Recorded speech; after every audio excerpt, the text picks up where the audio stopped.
Hai, semangat pagi teman-teman di rumah dan pemirsa di rumah. Semangat pagi, pagi-pagi semangat. Wow, pagi-pagi ini udah pada sarapan, mandi belum? Pastinya udah ya, karena nonton Semangat Pagi harus fresh. Apalagi tema sekarang adalah Supremasi Fitrah Kemenangan Kiprah Alumni PMII dalam merebut kepemimpinan bangsa. Wow, ini Kia sekarang bukan sama anak band ataupun anak komunitas, tapi orang-orang penting di Tasikmalaya. Banyak banget yang akan kita bahas. Kayaknya langsung cus deh sebelah sini. Halo Bapak, selamat pagi. Selamat pagi. Pagi Bapak, Pagi. gimana kabarnya? Alhamdulillah baik. Baik, baik. Aduh, ini udah ada 5 orang yang memang luar biasa ya untuk anak-anak muda, generasi anak muda, milenial anak muda. Ada siapa aja? Mari kita kenalan. Di sebelah sini ada siapa Bapak? Saya Andi Ibnu Hadi. Aduh, sebagai Saya sehari-hari selaku advokat ya, sebagai advokat dan juga saya sebagai pengajar di Institut Nahdlatul Ulama. Oke, selanjutnya. Saya Endang Rusianto, saya di IKA sebagai Ketua Umum PCIK Kota Tasikmalaya, ber-PKB juga. Kenapa ber-PC? Ya saya Sekes Dewan Suro, bukan tanpid yang disorokan, memang makomnya makom suro seperti itu. Ya sama lah dengan Kang Andi, saya Ustadz, usaha dari anggaran daerah. Gitu. Maksudnya saya juga berkontraktual pekerjaan gitu lah. Dan saya sapa semuanya di rumah. Selamat pagi, selamat beraktivitas dan mempersiapkan spirit perubahan baru untuk menyongsong Indonesia baru, Kota Tasikmalaya yang baru. Wah, luar biasa. Ini baru opening, ini udah ada deh. Baik, selanjutnya. Ya, kalau saya Miftah Farid, saya sebagai Sekretaris Umum Ikatan Alumni PMII Kota Tasikmalaya. Sehari-hari mungkin saya sebagai pekerja sosial. Gitu.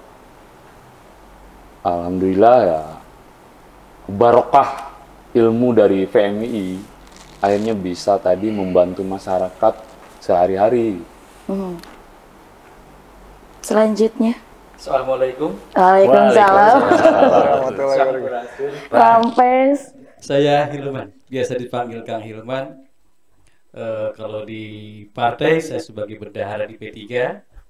Kalau di IKA sebagai Dewan Pembina, wakil Dewan Pembina. Sehari-hari saya uteri. Ada yang tahu uteri? Usaha antara anak istri. Aduh, luar biasa. Keren Aspi ya. Apa itu Aspi? Aspi aja udah. Asisten pribadi istri. Asisten pribadi istri. Selanjutnya Pak. Terima kasih, izinkan nama saya Dani Tardiwanur. Kebetulan saya di PCIK PMI Kota menjabat sebagai wakil ketua. Kemudian untuk di partai politik juga saya berkiprah sebagai wakil ketua di DPC Gerindra Kota Tasikmalaya. Mungkin sekian, terima kasih. Baik, oke. Itu dia pemirsa ya, beberapa orang yang sudah di sini dan kita membahas perihal PMI mungkin ya, PMII. Apa itu PMII Bapak? Siapa dulu? Saya Bebas. dulu, bebas. Yang dekat dulu aja yang biru yang dekat ini. PMI itu kan organisasi Ya. mahasiswa ya, organisasi mahasiswa. Dan tujuan PMI itu adalah mencetak kader bangsa begitu. Mencetak kader bangsa untuk mempersiapkan pemimpin bangsa ke depan seperti itu. Jadi yang jelas bahwa PMI itu adalah organisasi mahasiswa begitu. Itu jadi dalam setiap tahun PMI ya harus ada agenda kaderisasi dari mulai Mapaba sampai PKN dan PKD dan PKN mungkinnya seperti itu. Nah, tapi kami ini dari IKPMI sudah tidak melakukan itu lagi kan, gitu, tidak melakukan kaderisasi lagi begitu. Itu adalah tanggung jawab kader-kader aktif seperti itu. Kami ini adalah alumni yang sudah berdiaspora di beberapa partai politik, terus juga profesi begitu kan, seperti itu. Yang tentunya juga tetap harus masih berkiprah untuk mensupport hal-hal yang dilakukan bagian dari kaderisasi oleh teman-teman di PMI seperti itu. Oke, nah itu untuk dalam segi kesibukan PMI sekarang ini apa aja? Saya nama dulu ya. Betul. Saya nambahkan dari Kang Andi, memang tadi pertanyaannya langsung aja bertanya apa itu IKPMI? Iya, iya. Karena yang berkompetensi yang harus menjawab itu kalau PMI itu PMI, kader kita. ya. PMI itu tadi itu mahasiswanya. Ya. Ada pengurus cabangnya, ada ketua umumnya. Ini kalau sudah masuk ke jenjang alumni, ya kami ini IKPMI. Ikatan Alumni PMI yang sudah menasional dari pusat, provinsi sampai daerah. Ya tadi tuh kata Kang Andi betul. Fasenya kita sudah masuk ke ranah dua hal. Mewujudkan, mengimplementasikan narasi distribusi dan narasi kolaborasi gitu kan. Narasi distribusinya adalah mungkin saatnya IKPMI tadi ini lintas partai nih, ada dari Gerindra, P3, PDI, saya PKB, Kang Adi mungkin walaupun tidak berpartai hari ini di profesi sebagai ketua advokat, Pradi ya, ketua Iya, Pradi, ketua Pradi. tapi pernah berpartai dan konon hari ini dia juga sudah insya Allah berproses untuk menuju kursi eksekutifnya. Baik. Ya, itu. Nah, narasi kolaborasinya IKA harus masuk ke ranah-ranah kebijakan strategis, baik itu dengan eksekutif, dengan legislatif, yudikatif, BUMN atau PMD untuk mendistribusikan kader ataupun nakarnya yang sudah masuk. Jadi IKPMI berkompetensi untuk kita bikin ketua KPU, kita bikin ketua KNPI, kita bikin ketua Bawaslu atau organ-organ penting sebagai penyangga ini supaya penyangga pemerintahan ini supaya betul IKPMI menjadi holding besar, gitu aja. Wow. Termasuk mendistribusikan menjadi wali kota atau wakil wali kota ya, Kang? Iya, bisa wakil wali kota, wakil ketua dewan, wakil apapun. Tapi dengan fakta dan existing hari ini mungkin. Makanya kita akan ada acara halal malam minggu itu. Salah satunya adalah bagaimana kita itu mewujudkan narasi kolaborasi ini di internal IKPMI. Karena akan hadir tokoh-tokoh penting di partai politik yang hari ini dikatakan partai politik besar di Kota Tasik. Karena tadi itu ada niat baik kita, supremasi fitrah kemenangan, itu fitrah kemenangan adalah IKPMI berani tampil, IKPMI memposisikan kadernya, IKPMI juga mudah-mudahan di 2024 ini betul-betul melahirkan sebuah kepemimpinan baru, di sananya adalah peran penting IKPMI. Oke, ada tambahan lagi mungkin? Ya, berbicara IKPMI ya tadi, karena kita sudah mengalami proses kaderisasi di PMI dan kita sudah purna menjadi alumni, maka kita bisa masuk menjadi IKA PMI, Ikatan Alumni PMI. Tadi disampaikan oleh Ketua Umum gitu, bahwa kader PMI yang menjadi alumni ini sudah berdiaspora di semua lintas profesi, bahkan lintas partai politik. Nah, ini mungkin bagian dari apa yang dulu diemban di PMI sesuai dengan basic akademinya masing-masing, ditambah lagi dengan pola pendidikan di PMI, akhirnya kita harus masuk. Tetapi ketika masuk ruang-ruang manapun, baik partai politik, profesi, BUMN, BUMD, bagaimana kita bisa membawa nilai-nilai yang sudah diajarkan di PMI. Nilai-nilai apa? Nilai-nilai kemaslahatan umat. Bagaimana membangun peradaban masyarakat yang baik. Dan tadi kita pun menjadi mitra strategis dan mitra kritisnya pemerintah. Bagaimana kita memberi hasil dari analisis kita di masyarakat ini, kita menjadi tadi mitra strategis dan mitra kritisnya pemerintah. Kritisnya pemerintah. Coba ada tambahan lainnya? Dipersilakan. Gus Iil. Gus Iil.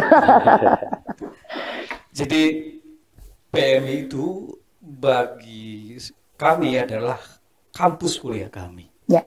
Jadi kita kuliah di PMI, aktif di kampus kita. Kembali kita. Kenapa? Karena kita belajar tentang di doktrin, tentang nilai-nilai dasar pergerakan, tentang nilai-nilai kepedulian, bagaimana kita melakukan proses pendidikan advokasi terhadap kaum-kaum marginal. Karena kalau di PMI dulu lebih identik dengan kaum anti kemapanan, Kaum mustadafin, karena kita lahir dicetak sebagai orang-orang yang kritis, yang mampu menganalisa tentang berbagai permasalahan sosial. Nah, hari ini alhamdulillah saya yakin di sini sudah pada lama-lama di PMI-nya.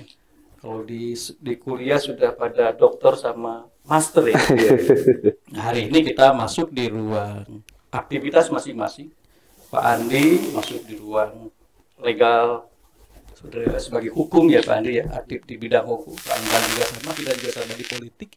Tetap kita dalam beraktivitas itu membawa nilai-nilai dasar pergerakan dan ini. Bahkan saya ketika memegang mic ini perasaan saya mau orasi. Sudah mendarat daging ya Pak Kalau Bisa ya.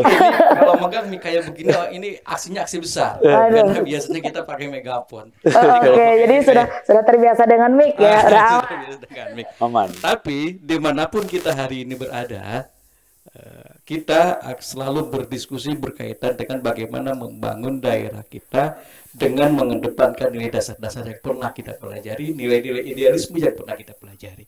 Jadi kita di PKB, di PDI, di P3 sama di Gerindra tidak dibentrokan berkaitan dengan nilai. Bahwa nilai yang kita miliki, kita sadu-padukan untuk membangun bangsa yang lebih baik ke depannya. Begitu. Nice. Selanjutnya. Singkat saja dari saya, jadi bahwa KPM ini merupakan sebuah wadah ataupun sebuah ruang kita bersilaturahmi, kita berkomunikasi, dan pada akhirnya kita bisa mendistribusikan untuk mengisi ruang-ruang strategis yang ada di tingkat pusat ataupun di tingkat daerah. Itu mungkin tambahan dari saya. Siap. Nah itu dia ya pemirsa, dan ini kan beda partai nih, Iya. ya kan? Yang A, B, C, D gitu ya. Ini bagaimana ketika satu wadah, ketika berpendapat gitu ya, ataupun memang lain sebagainya, itu gimana gesekannya, bagaimana itu? Ya, Coba. saya masuk tentang tadi itu juga ada yang kelewat betul satu. Kita juga mengukur kesuksesan alumni hari ini. Ya. Mungkin kita juga tetap menyapa sahabat-sahabat kita yang konsisten di jalurnya, menjadi ketua madrasah, menjadi DKM, menjadi semua itu juga alumni PMI yang tetap tafakuh fiddin gitu ya. Jadi sama-sama selain ada politisi, pengusaha, juga kita banyak alumni PMI yang berada di ruang itu. Kita tetap berdoa sebagai garda terdepan mengawal umat dalam akidah Ahlussunnah wal Jamaah. Tadi pertanyaannya gesekan nggak ada. Ini tidak bergesek, tapi kita berkolaborasi. Ya. Kalau urusan persaingan itu lebih ke internal partai sesungguhnya.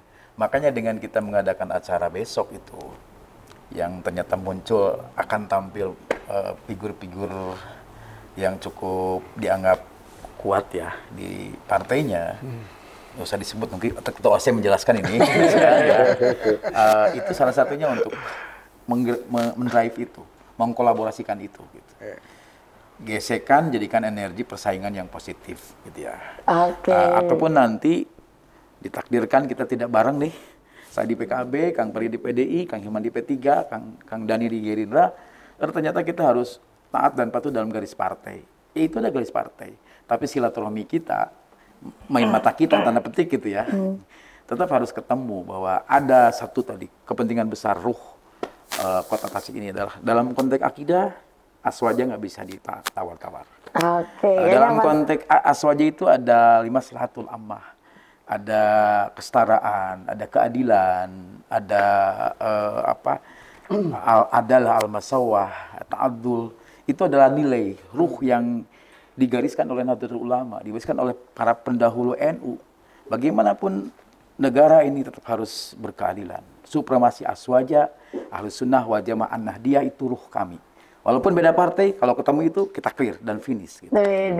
Ya, walaupun gitu. berbeda, tapi tetap satu. Iya, Luar biasa. Partai ini hanya sebatas alat perjuangan gitu. Partai ini adalah sebagai alat perjuangan. Tapi mungkin tadi bukan ketika ada gesekan, tapi bagi kami, karena di PMI bukan hanya PKB, PDI, P3, Gerindra, ada yang di Golkar, ada yang di Demokrat. Cuman hari ini kan kita terbatas, yang menjadi narasumber terbatas. Jadi bagi kita pandangannya ini bukan gesekan, tapi fastabiqul khairat. Berlomba di dalam kebaikan. Bagaimana nilai yang kita pelajari di PMI kita aktualisasikan di partai kita masing-masing. Luar biasa ya. Ini makin lumayan mendalam bahasanya. Tapi Bapak tahan terlebih dahulu karena ada yang satu ini.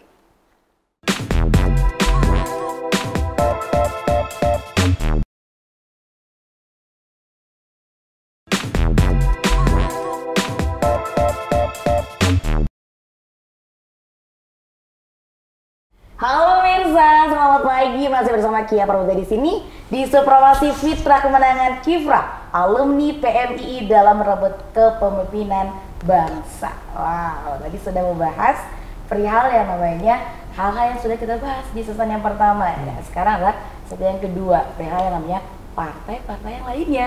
Gimana nih ya? Season yang kedua mari kita bahas ya bersama dengan Kang Hilman mungkin atau yang sebelahnya.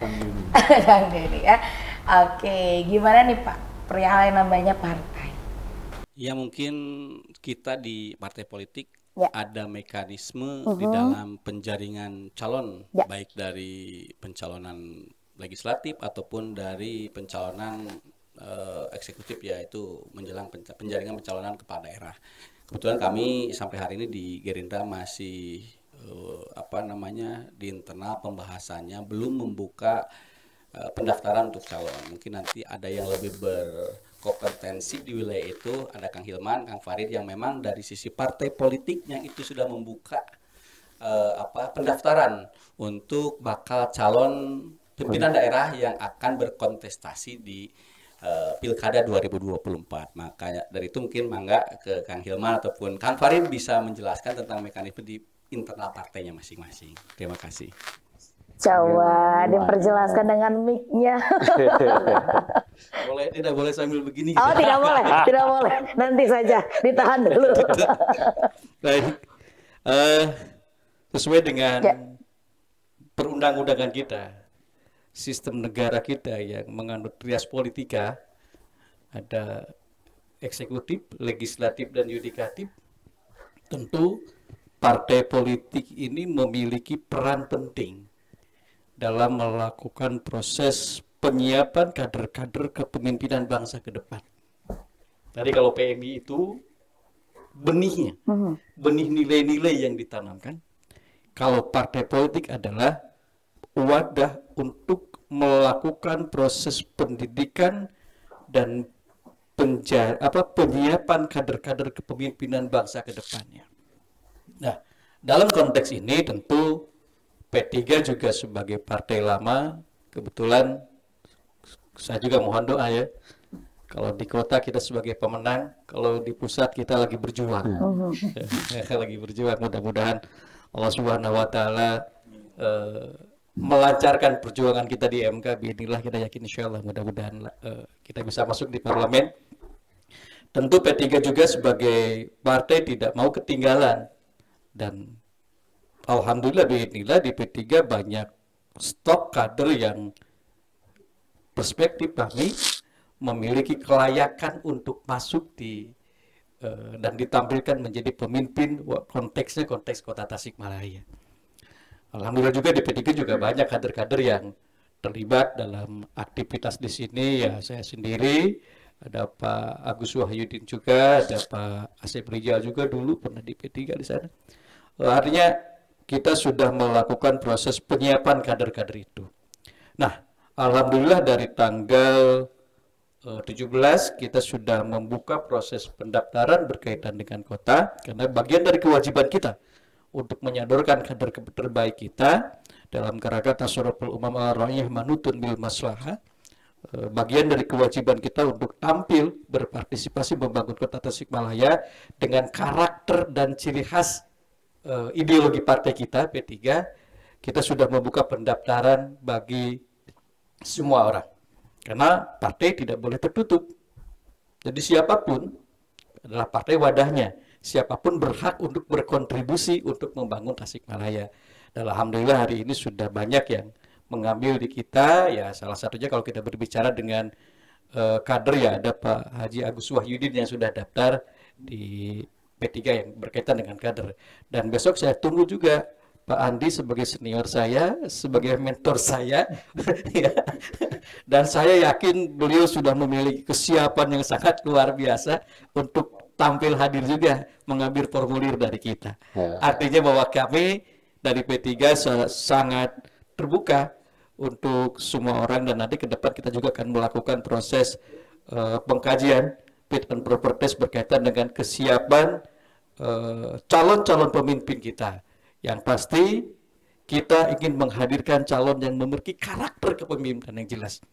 Karena mau tidak mau Tasikmalaya sebagai kota santri, sebagai penyangga ekonomi di Priangan Timur, membutuhkan pemimpin ke depan yang memiliki karakter kepemimpinan yang tegas, tidak yang seenaknya saja. Luar biasa. Ya. Nanti kalau berbicara karakternya nanti lagi. Sekarang artinya bahwa dalam konteks rias politika kami sudah sangat mempersiapkan kader-kader kita baik di internal maupun kita akan mengundang semua tokoh-tokoh di Tasikmalaya yang memiliki kapasitas dan kapabilitas untuk membangun Tasikmalaya ke depan yang lebih baik. Wah, Terima luar kasih. biasa. Ya.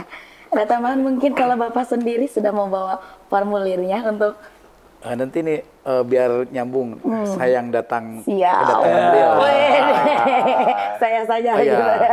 Nanti dia yang komen karena kita umpan dulu. Kita umpan dulu biar bahasnya full gitu ya. Gerindra sudah, P3 PKB nanti PDI. PD. PKB sudah meluncingkan ya DPP itu PP 9 nomor 2024. Ya. Peraturan partai nomor 9 yang isinya adalah 3 hal. 1 penjaringan, Ya. 2 penetapan, 3 pemenangan cakada calon kepala daerah. Per hari ini update-nya kita mulai dari tanggal 25 sampai 26 itu sudah ada 6 nama. Kalau Gus Iil tidak nyebut semua ya, nyebut 1 nama. Kita akan berbicara tentang kader. Oh iya. Kita bicara tentang kader. Oke, saya nyebut 2 nama kader PMI ya. Dari 6 nama yang masuk, mungkin ada 2 nama yang hari ini, karena baru yang terkait dengan IKPMI. 1 Wanhat dan 1 Wakil Ketua 1 IKPMI. Dan Wakil Ketua 1 IKPMI ada di samping kanan saya. Jadi langsung ya. Iya. Jadi Kang Andi ini saya yakinkan dia yang mengikuti titah perintah IKPMI secara besar tentang narasi distribusi itu. Ya. Dia telah mengambil formulir tadi pagi. Saya lihat komplit sekali dari dinasti Condongnya, karena dia keluarga pesantren Condong. Dia tidak mesantren tapi jadi kiai ajengan. Jadi menantu ajengan. Suhunya. Ya, saya mondok lama 8 tahun tapi istri saya bukan putri kiai. Dia barokah ketua PMI, MAG menantu ajengan gede. Di Condong, nggak apa-apa. Itu adalah barokah dari PMI. Maksudnya saya mendorong juga ke Kang Andi. Ya. Yang politik adalah pilihan kan, yang berproses tadi ngambil dari PKB, mungkin besok ke P3, tidak mungkin ke Gerindra, ke PDI. Ini simbol kekuatan semangat, ruh, dan identitas tadi itu bicara ini. 2024 membuktikan alumni PMI, mantan ketua umum PMI, berani tampil menegaskan untuk membawa semangat dan gerakan kolektif maslahat yang amat. Ya, persoalan berproses siapa SK-nya kapan, berpasangan dengan siapa, masih panjang perjalanan. Betul. Ya, makanya disupport mungkin Kang Dani di Gerindra, Kang Hilman, Kang Farid di PD, saya di PKB, mungkin saya yang kedatangan duluan, apresiasi. Mungkin ke depan bisa saja Kang Hilman, Kang Farid atau Kang Andi, Kang Dani mengikuti jejak Kang Andi ini. Jadi poinnya hari ini ada zaman kita, ibda di zamanik gitu. Katakan pada dunia bahwa Kang Andi survive dan qualified. Kalau misalnya ini adalah tahunnya Bapak, mudah-mudahan dipermudahkan ya. Amin. Masih banyak hal atau Tasikmalaya kita bahas. Mungkin kalau isu-isu Tasikmalaya sampai di pemimpin ini kayaknya kita bahas nanti ya. Kita tahan dulu ya. Banyak isu-isu Tasikmalaya kita bahas nanti. Yang satu ini dulu.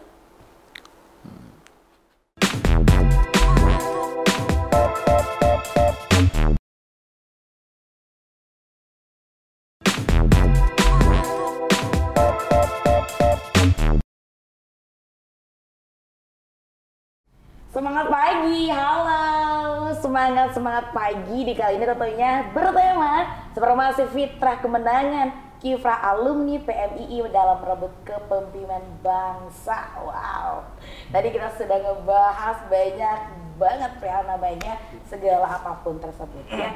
Tapi saya masih penasaran jawaban dari Kang Hilman. Apa itu Pak? Mungkin ini akan mewakili ya generasi-generasi saya dengan pemimpin yang berkarakter. Nah, itu tuh ya. Selalu tegaskan berkarakter katanya ya. Ini bagaimana nih kalau misalnya dalam segi berkarakter, apakah bisa membangun dengan Kota Tasikmalaya yang sekarang nih, yang dalam segi Kota Tasikmalaya sekarang dalam segi hujan terus suka adanya banjir. Nah, bagaimana pemimpin yang berkarakter ya untuk di isu tersebut supaya bisa tidak hujannya tuh bisa tidak ada banjir, karena memang Tasikmalaya kan dulunya nggak seperti itu nih. Menurut Bapak itu bagaimana? Nah, ini yang paling penting berkaitan dengan pemimpin yang berkarakter. Karena ketika masuk dalam ruang eksekutif dan legislatif, kita akan masuk dalam ruang wilayah legalisasi program daerah. Nah, apa yang dimaknakan karakter adalah pemimpin yang memiliki jati diri dia sendiri. Nah, kami melihat dalam perspektif kacamata PMII ya, nah kita selalu melakukan refleksi berkaitan dengan semua proses yang ada, bahwa program-program yang dilaksanakan lebih banyak by order, bukan by design. Artinya bahwa banyak program-program yang dimasukkan dalam kebijakan pemerintah itu tidak dalam ruang bagaimana menanggulangi permasalahan yang sesungguhnya, tapi pesanan-pesanan kepentingan. Nah, ini yang membuat bagaimana pembangunan di kita juga tidak tepat sasaran. Karena yang dikedepankannya tadi, by ordernya tadi, oh ini pesanan, ya udahlah, pesanan. Nanti panggilan akan berkaitan dengan itu menjelaskannya. Nah, pemimpin kita harus memiliki karakter tadi, bagaimana kita mewujudkan misalkan Tasik sebagai kota santri. Berarti ada mentalitas yang harus dikembangkan di sana dalam ruang sisi pendidikan keagamaannya. Yang kedua juga berkaitan dengan peningkatan ekonomi di daerah di sini. Bahwa saya bertanya awalnya kenapa BI ini ada di kota Tasik? Tidak di Garut, tidak di Banjar, tidak di Sumedang, tapi adanya di mana? Di kota Tasik. Berarti pemerintah zaman dulu sudah melakukan proses penganalisaan bahwa Tasik ke depan akan menjadi penyangga ekonomi yang bagus. Karena BI itu selalu ada di tempat-tempat yang strategis buat ekonomi. Nah, makanya hari ini ketika kita ingin menyodorkan kepemimpinan yang berkarakter ini, kita akan menggodok kader-kader kota Tasik, anak-anak kota Tasik terbaik untuk masuk di wilayah itu. Artinya tadi kita akan melihat jejak rekam dia dalam sisi berorganisasinya, karena nggak mungkin memimpin kota tanpa basic organisasi. Nonsen. Karena kota ini adalah organisasi besar yang harus memiliki dan dijiwai sama orang, sama pemimpin yang humble dalam mengelola keorganisasiannya ini. Dan ini akan tercipta ketika dia sudah matang dalam berorganisasinya. Itu salah satunya. Yang kedua tadi punya visi besar. Dia mempunyai desain Tasik akan dibawa kemana. Tidak dalam by order. Kalau by order siapa punya modal, udahlah bawa sini, udah bawa sini. Nah, ini yang tidak tepat sasaran. Tapi kalau dia punya karakter, dia punya visi, dia akan tegas membawa Tasik, misalkan menjadikan Tasik sebagai kota penyangga ekonomi Priangan Timur yang berbasis religius, kan gitu, misalkan kayak begitu. Jelas nilainya ada, peningkatan ekonominya juga ada, tapi tadi proses programnya harus by design. Artinya ada kemanfaatan yang panjang bagi proses kesejahteraan masyarakat, bukan yang memiliki order. Ordernya bukan dari penguasa, bukan dari pengusaha maksudnya, tapi lebih pada ruang kepentingan masyarakat. Itu yang berkarakter. Yang memang tidak dikontrol dengan orang lain mungkin ya Pak. Dengan teguh saya adalah yang akan membangun mungkin Tasikmalaya nantinya ke beberapa tahun yang akan. Karena visi dari pemimpin itu kalau dalam pikir tasyarruful umam ala ra'iyah manutun bil masalah itu adalah lebih diukur pada kemanfaatannya bagi umat, bukan kemanfaatannya bagi partai politik, bukan. Ketika kita sudah menyodorkan pemimpin kita untuk masuk dalam ruang legislatif dan legislatif tidak lagi berbicara partai, tapi kita sudah berbicara bagaimana kita membangun Tasikmalaya yang besar. Maka bagi saya tadi, apakah PMI yang ada di partai ini akan bertentangan? Enggak. Karena visi kita sama, untuk membuat masyarakat yang lebih baik dalam ruang kita masing-masing. Gitu. Jadi sejak di PMI ini kita diajarkan bagaimana keberpihakan kita ini lebih ke masyarakat. Artinya ketika masuk di partai politik, dan tadi di partai politik ini melakukan penjaringan untuk calon pemimpin kepala daerah, bagaimana kepala daerah ini tadi harus memiliki keberpihakannya jelas kepada siapa? Kepada masyarakat. Setiap pembangunan ini harus berpihak terhadap masyarakat, bukan berpihak kepada pemodal atau pengusaha. Kalau tadi bahasa senior saya ini Kang Hilman, by order, pesanan. Taruh misalkan tadi ketika saya menangkap isu banjir misalkan.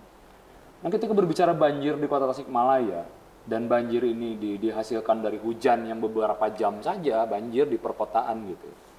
Padahal di perkotaan ini setiap tahun gorong-gorongnya ini dibangun, dipelihara. Tetapi ketika hujan ini masih terjadi banjir. Artinya apa? Pembangunan gorong-gorong ini tidak berpihak terhadap masyarakat, tetapi berpihak terhadap pemodal atau pengusaha. Karena yang harus diuntungkan adalah masyarakat. Apa? Ketika diuntungkan masyarakat tidak terjadi banjir. Nah inilah, apakah programnya ini benar-benar perbaikan gorong-gorong supaya tidak terjadi banjir atau hanya memberikan paket terhadap pengusaha? Nah ini yang harus jelas. Mungkin saya menerjemahkan bahasa Kang Hilman tadi gitu. Saya mungkin ingin sedikit menambahkan ya. Ini calon wali kota. Iya. Jadi kan begini ya, pada dasarnya bahwa sistem pemerintahan di Indonesia itu ya, baik dari pusat maupun daerah itu kan kita menganut sistem pemerintahan presidensial kan begitu ya, bukan parlementer gitu. Sistem negara kita ini adalah presidensial. Nah, lalu orang banyak bicara bahwa mendambakan tentang demokrasi begitu kan, sehingga pada akhirnya demokrasi itu dianggap sebagai sistem pemerintahan. Yang padahal demokrasi itu kan bukan sistem pemerintahan tapi nilai sebetulnya kan, iklim gitu ya. Jadi satu harapan yang terkadang juga kadang bisa kita anggap demokrasi itu sesuatu hal yang utopis begitu ya. Gitu. Nah, kenapa menjadi pada kenyataannya menjadi sesuatu hal yang utopis begitu kan? Karena memang secara praktis bahwa demokrasi itu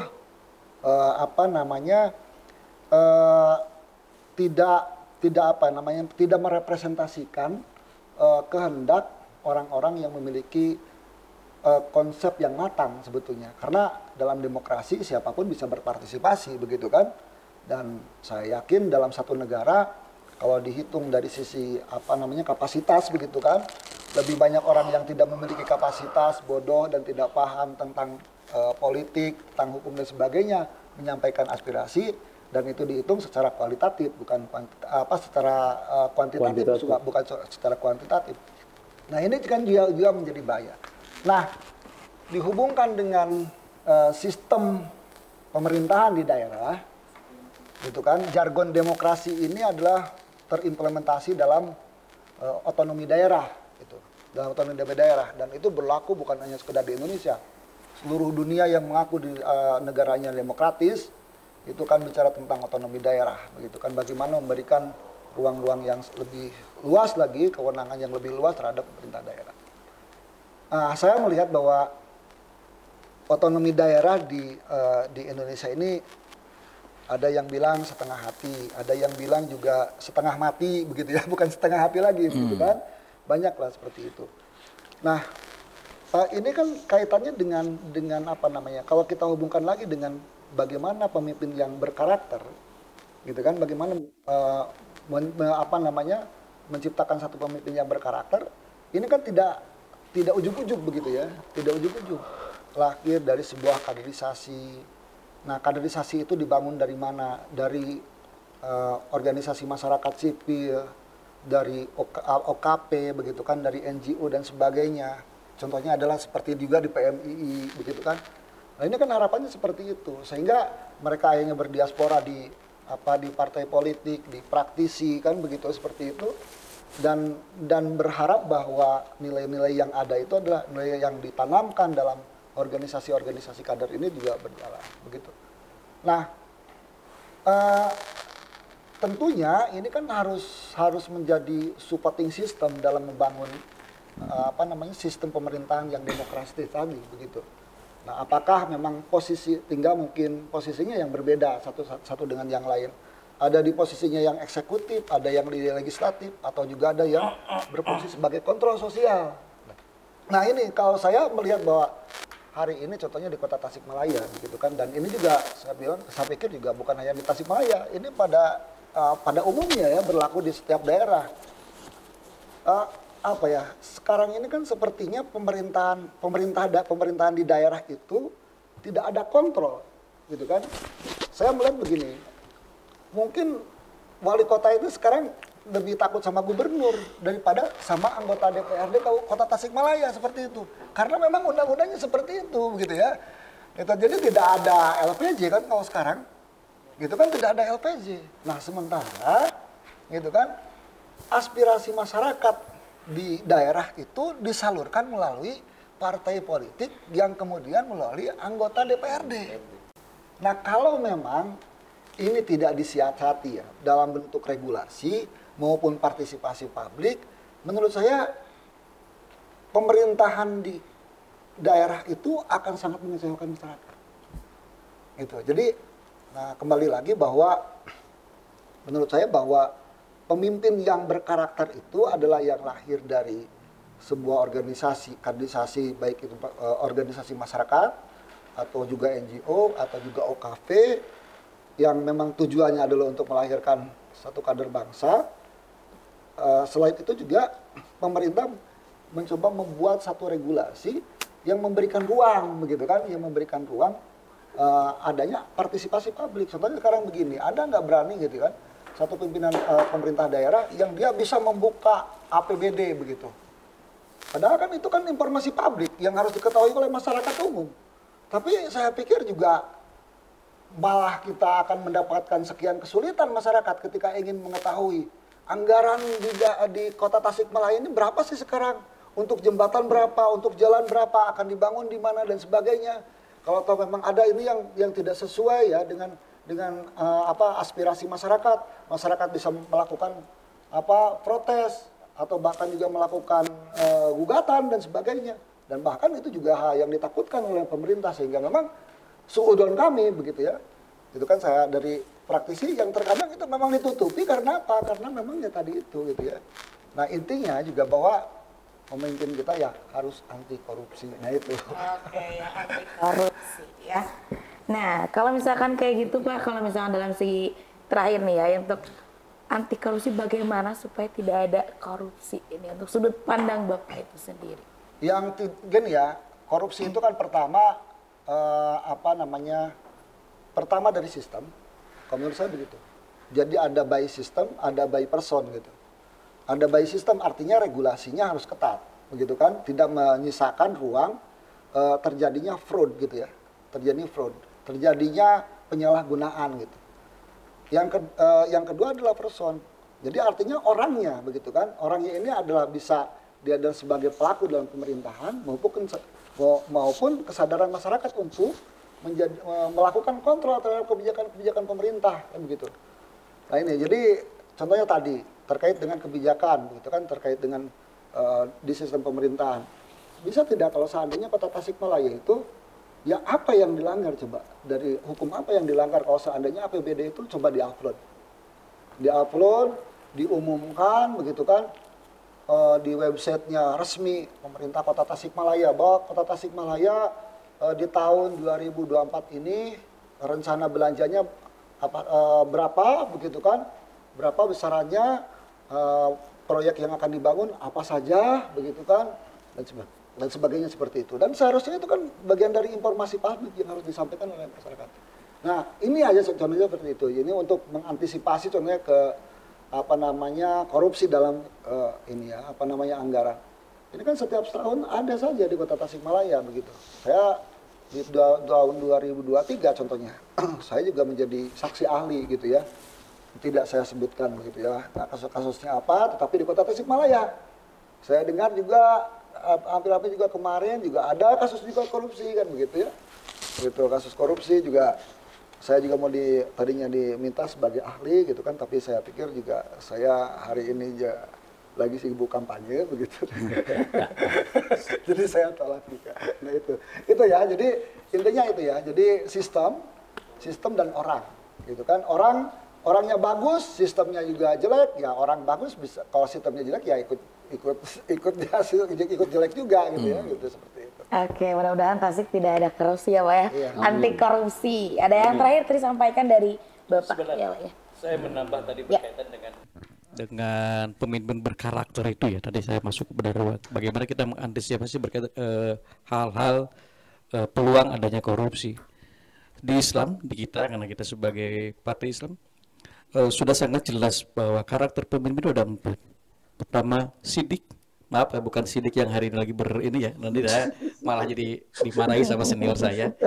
Ada sidik ya, itu orangnya jujur, itu sudah sangat jelas. Yang kedua tabligh, jadi sangat jelas dia berani menyampaikan sebagai pembawa kebaikan, amanah dan patona. Itu empat karakter yang wajib dimiliki oleh pemimpin. Makanya kita melakukan proses penjaringan itu adalah berdasarkan 4 karakter ini. Ada nggak 4 nilai ini? Ada yang terindikasi, maaf ya, terindikasi di moralnya ada cabu, ada segala macam di masyarakat ini, kita langsung pasti kita out. Dia tidak punya kapasitas dalam memikir, kita pasti kita out. Dia juga tidak amanah, kita pasti tidak out. Akan kita out gitu. Artinya bahwa 4 sifat ini harus ada dalam pemimpin ke depan untuk Tasikmalaya. Nah, dan pemimpin ini bukan hanya di eksekutif, tapi juga di legislatif. Karena kita membangun ini adalah kerjasama antara eksekutif dengan legislatif. Sebaik apapun eksekutif, kalau legislatifnya hancur, hancur. Maka 2 komponen ini harus berjalan, harus memiliki mentalitas yang baik. Tadi kalau masuk dalam ruang korupsi, ya korupsi ini dalam ruang apapun ada potensi korupsi. Dan ini perlu penyelesaian bersama.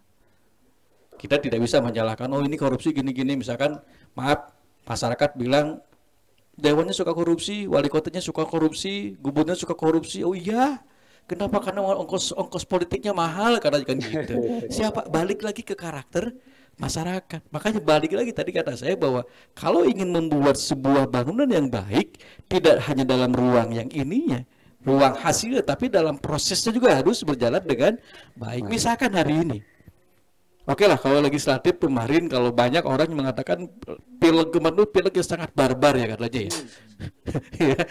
Jadi bukan nomor berapa tapi wani piro nomor piro. Yang kemarin barbar katanya. Bahkan Kang Andi kemarin saya pernah lihat ininya bagian dari integritas beliau sebagai politisi sebagai aktivis praktisi hukum melihat bahwa politik itu harus bersih. Gitu.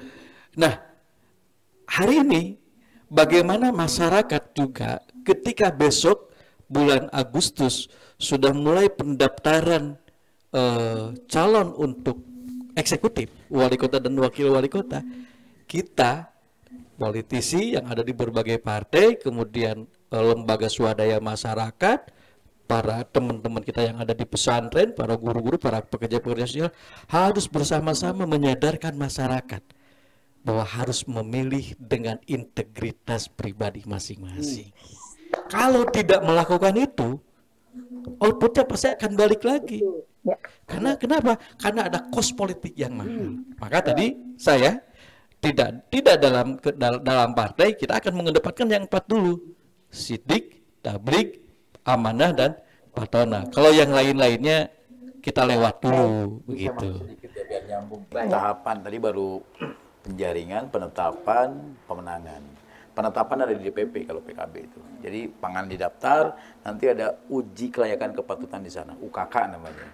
Jadi kita sebagai penerjemah dan pelaksana aja keputusan DPP. Tapi kan tetap kita sebagai keluarga besar tadi, PMI ini, kita mengadai ada 2 adagium politik di santri ini.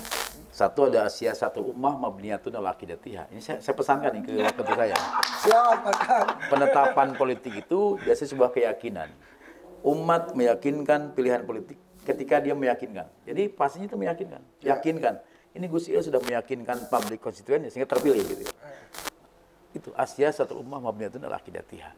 Tapi dalam konteks hubungan kita antar pengurus IKA dan beda partai, beda ada politiknya, rumus politiknya. Tidak ada musuh abadi, tidak ada kawan selamanya. Yang abadi adalah kepentingan dan yang mahal adalah komitmen. Ya. Luar biasa. Jadi saya melatih. Kalau saya salah. Apa? Kawan selamanya. Kawan selamanya. Tidak ada kepentingan politik tapi Kawan. kawan selamanya. Di IKPMI tidak ada musuh abadi ya, tidak kawan selamanya, yang abadi adalah yang mana komitmen ke PMI-an kita, sehingga kita lepaskan baju partai kadang-kadang. Kita berdiri sama sederajat, sahabat PMI demi kepentingan PMI dan Nahdlatul Ulama. Ya. Oh, luar Itu biasa. closing statement dari Terakhir saya. untuk hal lebih halal di hari apa Pak disampaikan mungkin untuk pembahasan lain Iya. sebagainya Oh iya, panjangnya di sana. lupa dari awal kami nih, dari pengurus PC IK PMI Kota Tasikmalaya menyampaikan Aidin wal faizin, mohon maaf lahir dan batin. Dan kami mengundang kepada segenap kader PMI di seluruh Kota Tasikmalaya untuk hadir di malam Minggu tanggal 27 April 2024 ya, jam 7 malam sampai jam 10 malam di Hotel Santika. Ada gala dinner ya? Ini ketua panitianya nih. Ujung tombak dan ujung tombok kayaknya. Untuk di sana karena kita akan menyaksikan insya Allah datang dari tamu Jakarta ya.